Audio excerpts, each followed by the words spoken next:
पिंपरी चिंचवड मनपा स्कूल की तीसरी इमारत से नीचे गिरकर सार्थक हर्षवर्धन कामरे नामक छात्र की मौत हो गई है।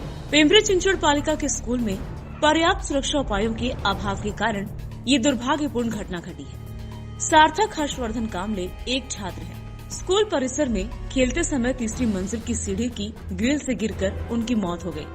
मृतक बच्चे के परिजनों का आरोप है कि स्कूल प्रशासन ने सुरक्षा के लिहाज से इस सीढ़ी के ग्रिल पर सुरक्षा जाली नहीं लगाया था। हैरान करने वाली बात तो ये है कि बच्चे की मौत के बाद स्कूल के शिक्षक वहां से भाग गए।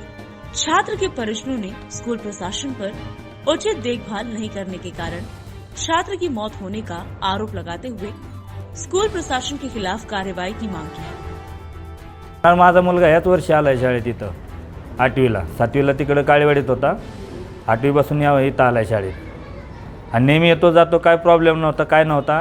आणि आज सकाळी मला बोलून तो आलाय, पप्पा संध्याकाळी व्यवस्थित लवकर या, व्यवस्थित जावा, जिन्यावर लाईट नाही।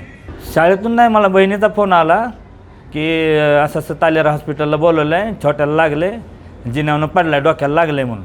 शालेय व्यवस्थापन कुणाचा फोन नाही आला? नाही आलता ना, ते एक फोन आलता ना, त्या मॅडमचा आलता ना, त्यांचं नाव नाही माहिती मला। त्यांनी फोन केला, कुठं आहात तुम्ही? आम्ही म्हणलं असं आहे, मी ड्रायव्हिंग करतोय, कंपनीत आहे, तर तुम्ही लवकर या।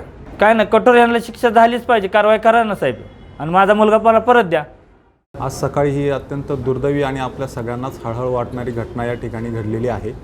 त्या बाबतीमध्ये ज्या काही गोष्टी असतील, प्रशासकीय बाबी असतील, काही CCTV फुटेज मिळत आहेत किंवा काही आपण संबंधित मुलांचे, विद्यार्थ्यांचे, शिक्षकांचे जबाब घेऊन त्या ठिकाणी जे काही निष्कर्ष उच्चस्तरीय समिती माननीय आयुक्त महोदय यांनी तो निर्णय घेतलेला आहे। उच्चस्तरीय समिती या ठिकाणी आपण एक स्थापन करणार आहोत। सगळ्या गोष्टींची चौकशी, जबाब, CCTV फुटेज याच्या आधारे जो काही निष्कर्ष निघेल त्याच्यावर तातडीने कार्यवाही त्या ठिकाणी केली जाईल। परंतु ही अत्यंत दुःखद घटना अशी घडलेली आहे।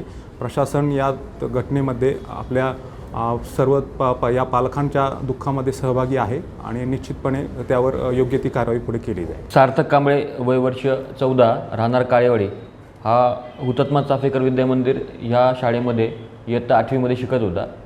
तर सकाळी 9 ते 9:30च्या दरम्यान शाळेमध्ये जिन्याच्या बाजूचं जे रेलिंग असतं, त्या रेलिंगवर खेळत असताना तो 3ऱ्या मजल्यावरून खाली पडला, डक्टमध्ये पडला आणि त्याच्यामुळे त्याचा मृत्यू झाल्याबाबतची प्राथमिक माहिती आहे। त्या अनुषंगाने तपास चालू आहे। Bureau report, V SRS news, Pimpri Chinchwad.